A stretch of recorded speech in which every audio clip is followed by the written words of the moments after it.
ArtRwanda-Ubuhanzi na fashion irahari, ni nayo mpamvu nsanze uyu muvandimwe hano kugira ngo nsobanurire, ndaza kumenya niba uyu muntu base nk'ise umuntu.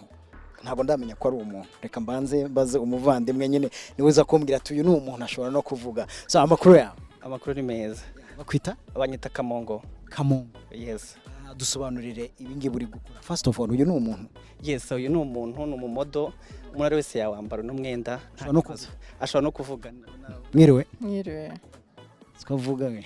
Amakuru. Ni meza. Nta kibazo ufite? Nanaki. Uri guhumeka neza? Cyane. Uritegura? Yego. Alright, so ndagira ngo usobanurire collection imeze gute, ni cyo wayisobanuraho kugira ngo n'umuntu dukurikira imenye. Yes, murakoze. Iyi collection bayita Grown from Ashes. Urabona ko uyu ni collection ivuga ku mateka y'umuntu wabaye mu buzima bugoranye, ubuzima bw'umwijima, ariko naheranwe nabwo agaharanira kuvamo, and then from those ashes something beautiful have grown.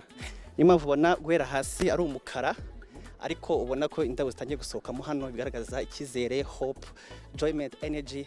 Noneho izi chains uri kubona hano, he have broke out from bad life. Yeah, nicyo bisobanuye. Yaraboshye ariko yayiciye, yavuze ati ndaje ubu ngubu, I'm done living in the dark.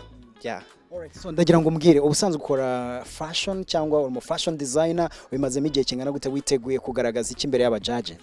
Yes, fashion imazemo imyaka 3, ariko kwera kandi kazi gagiye gatandukanye, nabaye nsa nk'ubipozinze, ariko nagarutse ubu ngubu. Yes, nanjye navuye muri uyu mwijima nyine, navuze ati you know what, I'm coming here and I'm shining, I'm showing that I have talent as well. Yeah. Mahirwe masabu. Murakoze.